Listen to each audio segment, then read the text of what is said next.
नमस्कार. तुम्हाला माहिती आहे का हे काय आहे? या आहेत फणसाच्या बिया.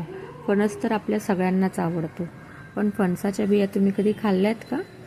चला तर मग आता आपण फणसाच्या बिया उपयोगात घेऊया. मी फणस खाऊन झाल्यानंतर त्या बिया स्वच्छ धुवून सुकवत ठेवल्या होत्या. त्यानंतर दुसऱ्या दिवशी बिया सुकल्यानंतर त्यांना व्हिडिओ दाखवल्याप्रमाणे कट करून त्याची साल काढून घेतली होती. बिया सुकलेल्या असल्या की साल पटकन निघते. नंतर परत एकदा त्या बिया कट झाल्यानंतर परत एकदा त्या बिया धुवून घेतल्यात. त्यानंतर एका कुकरमध्ये त्या बिया ट्रान्सफर करायच्या आहेत. गरजेनुसार पाणी टाकून त्यात चवीनुसार मीठ टाकायचं आहे आणि कुकर बंद करून 4-5 शिट्ट्या घेऊन घ्यायच्या आहेत. तुम्ही व्हिडिओत बघू शकता बिया किती छान शिजल्या आहेत.